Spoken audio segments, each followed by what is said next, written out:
Hello, everyone. All right, so I first want to say a huge thank you.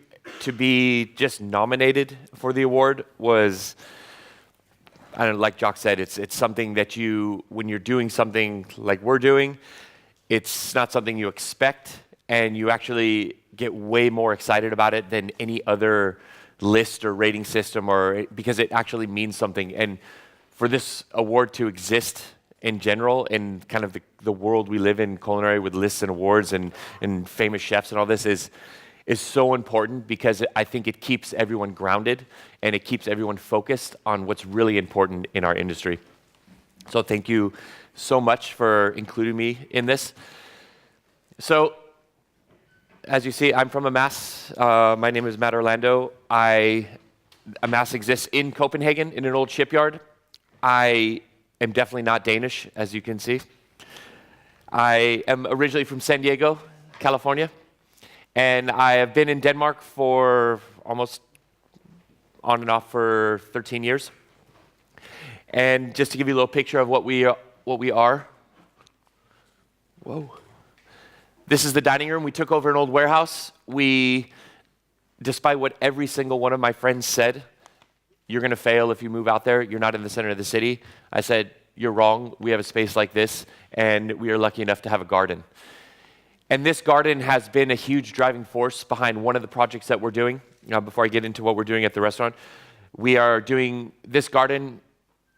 I think when you're given a space like this, it comes with a bit of responsibility. And I think this whole talk today is about responsibility and what that means. But when you're given a space like this in a city that is already quite space restricted, your responsibility is, of course, to create an experience for your guests. You grow your own food, but I think it goes deeper than that. And our responsibility with this garden turned into something called the Amass Green Kids program. So we bring 3 classes a year into this space. We plant seeds with them. They go away for a month. They come back a month later. We clean the beds. We teach them about the aquaponic system we grow in the greenhouse. We teach them about compost. We teach them about soil. We teach them about plants. Then they come back 2 months later after the plants have grown. We harvest the plants with them. We take them into the kitchen, and we cook lunch with the plants that they grew over the 4-month period. 2 years ago, we've been doing the program for 5 years. 2 years ago, we decided to start inviting their families to come and eat lunch, the lunch that they cook. And that was crazy. I don't know why we haven't done it since the beginning, but it was crazy to see how excited these kids are to actually serve food to their families. And I think that really encompasses what a restaurant is, to serve food to people that you care about. And to see the look and the excitement on their faces. So this project has really given substance to the restaurant, I feel. And what is, I think what's really important to me, and Jacques mentioned it briefly, is like kind of what is a restaurant? A restaurant is a very materialistic thing, if you think about it. People pay money to come and eat food, to drink wine, to have an experience that not everyone can afford to have. So for me, we opened not in the state of mind that we are currently in now. We opened like any other restaurant. And I was asked after we opened, we had been open for 6 months, and someone said to me, we had our first kind of closure, our winter closure, and it was the first time I'd been able to take a step back from the restaurant. And someone asked me, okay, you've been open 6 months, what's next? What's your plans? And the word responsibility popped into my head, but I didn't know what that meant in the context of a restaurant. And I just said to my friend, I want to be responsible. And she goes, what does that mean? And I said, I need to figure that one out. And so we had a week until we reopened again, and I was obsessed with this word responsible. What does that mean in the context of a restaurant? How do you translate in that to the everyday running of a restaurant, and how does that word integrate itself into every thought process of a restaurant? And I came, and my wife was like, you're on vacation, like your brain is somewhere else. What are you thinking about? And we started talking about it. My wife and I run the restaurant together. We've worked together for 13 years at the same restaurant. I've only slept on the couch 3 times.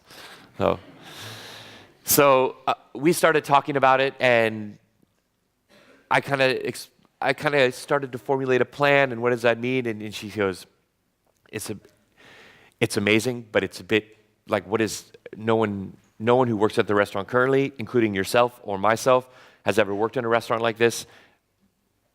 Okay, yeah, of course, let's do it, but what's the plan? I said, I have no idea. We're just going to do it. So I came back, we sat down with the staff, everyone was super energetic, we've been open for 6 months, everyone wanted to get back to work, and I said, okay, everything we've learned in the last 6 months, forget about it. Now we're going to start over. And everyone's like, the 1,000-yard stare, like, oh God, what is he going to say next? And that kind of started this journey down this path we're on. We're 5 years into it now, but I truly only feel in the last 1 year that we have started to, definitely not where we want to be, but at least figure out a trajectory to where we want to go, how we want to cook, how we want to talk about it, how we want to feed people, how we want to interact with people, how do we want to talk about what we're doing. So, but what I have really learned from this that has helped myself in making decisions is understanding what's happening at a restaurant. Understanding not just what is happening when you put food on the plate and when you pour wine in a glass, but everything leading up to that moment and the impact that we are having on our surroundings, whether they be close or far, to put food on a plate and pour wine in a glass. And as soon as that was my first kind of task, I said, let me just find out what's going on here on the backside. So we started gathering information and data is key in this whole process. You need to understand what's going on. And being responsible, I think, is being aware. Being aware of what you're doing and how that has an impact on the people around you, on the environment around you. So when I saw these statistics, and this was the statistics for an average restaurant, including Amass, when I started looking at it, this is what an average restaurant produces in a year. And as you can see, it is extremely inefficient. So when I first saw these numbers, I went to my sous chefs and restaurant managers, and I said, these numbers, this is us. This is what we're doing now. This is crazy. My goal, and I said to them, we need to flip these numbers upside down and do more than that. So we have currently, these are the statistics at Amass. We have been able to reduce our output by about 25,000 kilos a year, and we haven't quite flipped it, but we are close. And you'll notice the word upcycling next to recycling, because recycling takes energy. That's what we're trying to cut down on. We haven't avoided it yet, but what we have done, and I wanted, just so these aren't numbers that you're looking at, oh, he could just throw anything up there. We've broken down how things are separated out. I have to add, I saw this yesterday, a big mistake. The upcycled product actually is missing a 0 after the 1. It's actually 10,065.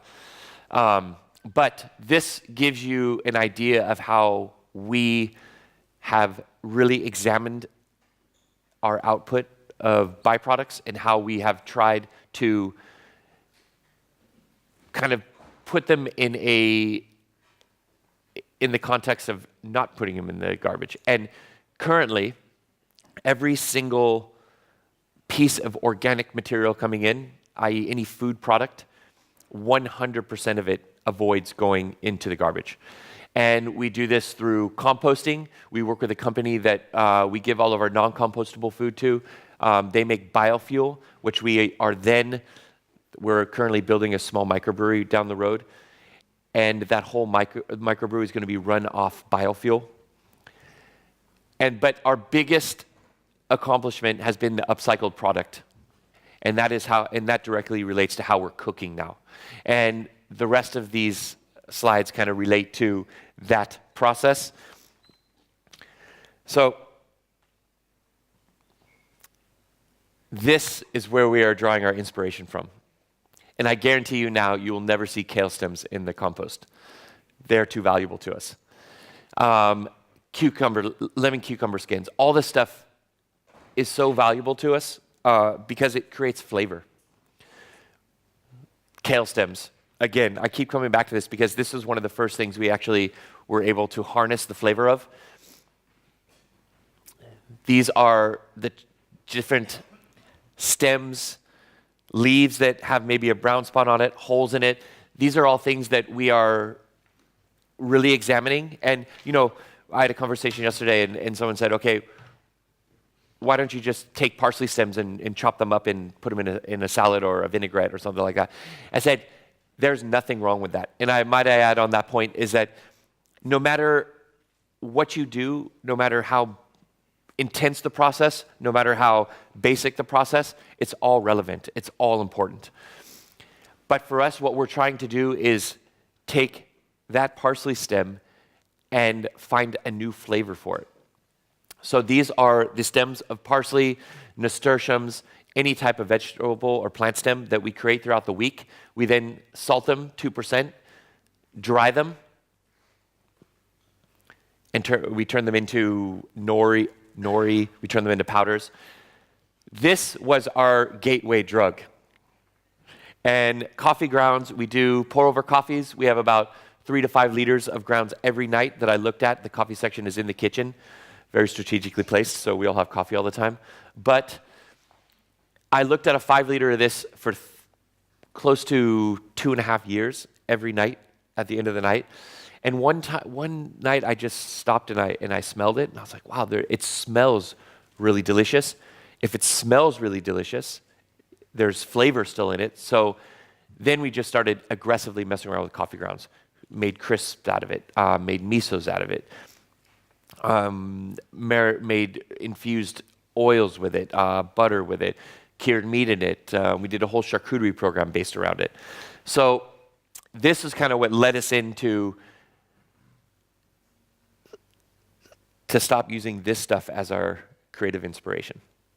This is actually the last component of a dish that goes on. We have started this whole process, so we started this to be responsible, and we started this to cut down on the amount of trim going into the bin, but something came out of it that I don't think any of us were expecting, and this was a creative process that directly started to affect flavor and new flavors that none of us have tasted. And as I said before, the things you saw before are what is driving the creativity.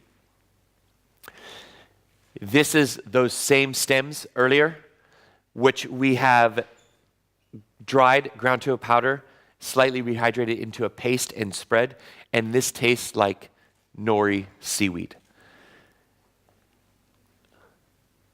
Our leftover potato bread, we make into an amino acid sauce. So bread, barley, koji, and then blended with a salt brine. Let sit 4 months at room temperature, and you have something that tastes like soy sauce. So now I've showed you a couple of these things, and I just don't want you to think we create these things and don't really do anything with them.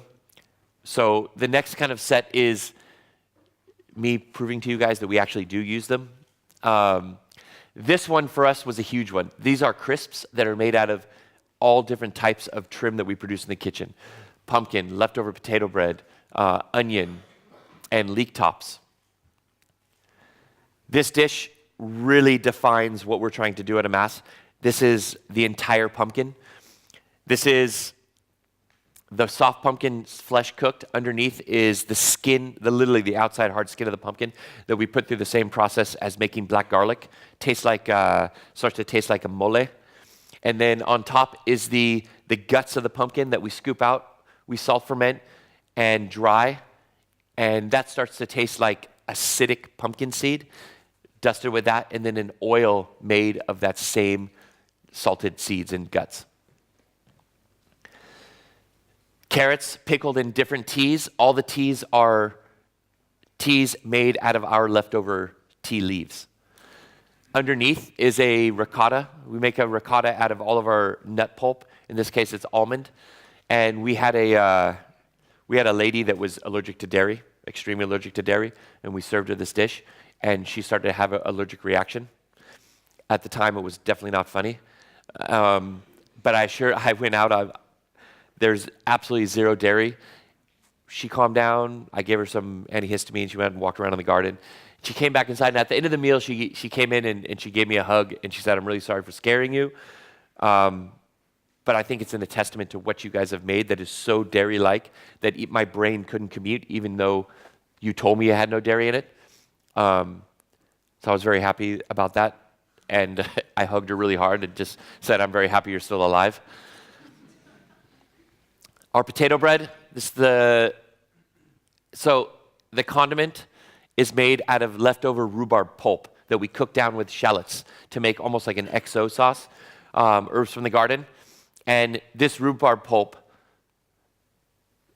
will come from the dish after this. Comes from the juice that we juice to make this sherbet.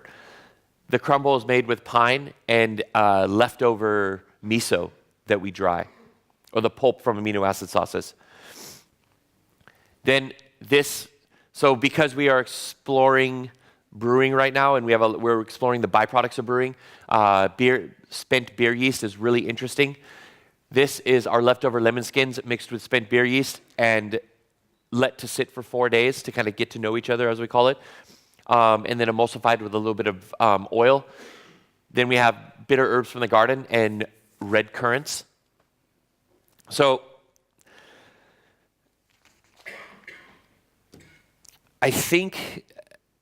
for me, what is really important in all this is there's two things that are really important. First of all, we need to really, really stop using the words trash or waste. I think as an industry, we need to learn a new language, first of all, because if we keep calling this stuff trash and waste, that's all it's ever going to be. And they've become kind of kitschy key terms: trash, waste, sustainability.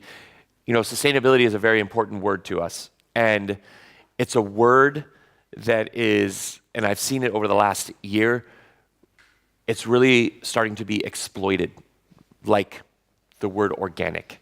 It's becoming, for symposiums like this, for restaurants like ours, for people who are really trying to do this, for some reason, this word is starting to have a lesser value out there because people, what is sustainable? Define that. What does that mean? We're actually trying to figure out a new word. I think responsible is the word that kind of reigns supreme in our heads right now. But with this, when I talk about creating a new language to talk about what we're doing, to talk about it as an industry, I think if you look at the physical processes that we're doing here, that is by far the easiest part of this whole process. To physically make a miso or to physically use coffee grinds, again, that's the easy part. What we've really learned is that creating a culture around this way of thinking is by far the most difficult part. How do you convince the people around you that this is the right thing to do? And I'm going to be 100% honest with you, I don't completely have that answer yet. It's something that we are really aggressively exploring now. We are, within the brewery, we're building a research space so we can, because right now we do all of this in the kitchen while we're doing mise en place for service, and we're creating a space where we can really focus on this, but not only focus on the physical processes, but focus on the psychological part of it. Because we, in our brains, especially as chefs, we are programmed to work a certain way and look for the absolute best ingredient and kind of, okay, if it's not good enough, get rid of it. That's like programmed into our DNA.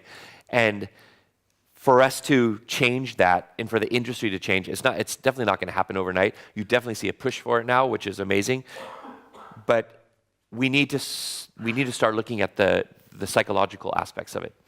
And this research space is, of course, explore processes, but we're also going to have conversations with psychiatrists about how do we go into another restaurant and give them an equation both physically and psychologically to help them change and help them come up with new systems to work in a way that's way more responsible.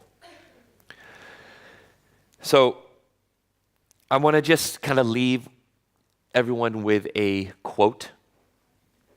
And this quote really, I think, can kickstart this cultural conversation. Wes Jackson is an amazing human being. He has the Land Institute in the States, and he's trying to bring back perennial prairie grasses in the middle of the States. But if your life's work can be accomplished in your lifetime, you're not thinking big enough. That's how we have to approach everything we do every single day. What we do now, what kind of impact are we going to have, not only in the next 20 years, but what kind of impact can we have in the next 40 years, 50 years? What can we leave behind in our industry, whether it be physically or mentally, that can hopefully, Diego gave me decaf coffee earlier, not regular coffee. What can we do to hopefully impact the next generation of chefs, restaurateurs, so we can look back and say, yes, we did something. We just didn't have a restaurant that fed people. We used that restaurant as a vessel to change the industry for the better. So, thank you everyone very much.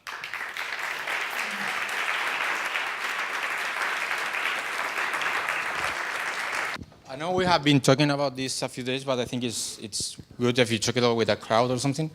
How to approach food waste without using the word waste?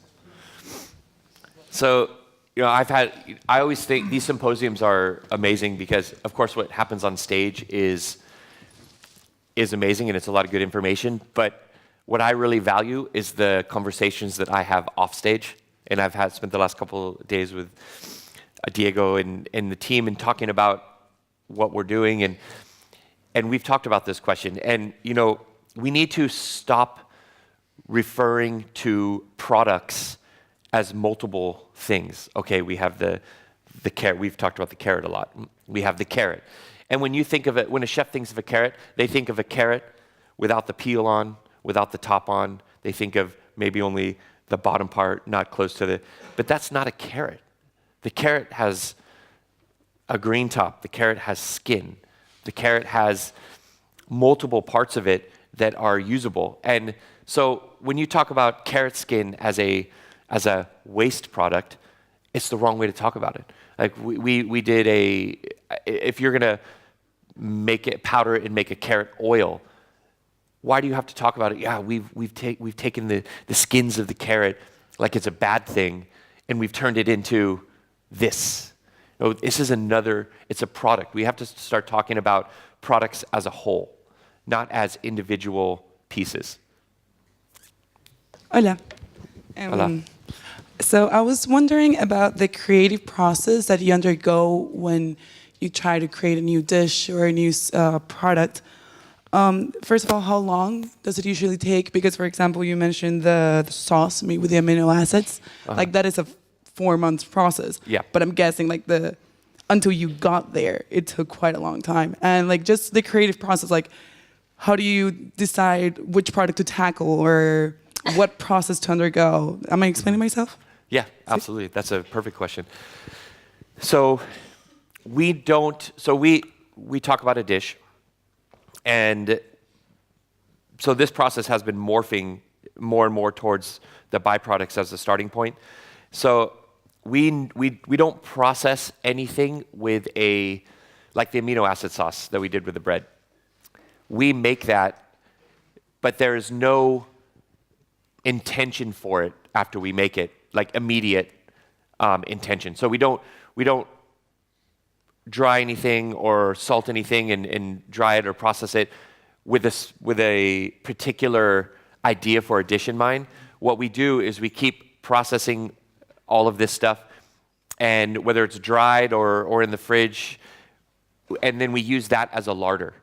So we have a small little storage space where we have, like, I would say 150 5-liter containers that just have dried things in them. We have a couple refrigerators that are full of different ferments. And so when we start the creative process for a dish, we actually go there first. We stand in front of all these different products. We go through the fridges. Okay, we have fermented fennel tops. We have the dried lemongrass tops. We have all these things to draw on as inspiration. So the creative process starts there. And then after we've said, okay, let's take these dried kale stems, let's make an oil out of it. That's an immediate process. You can see what that is the next day. Or the nori, the garden herb nori that we do.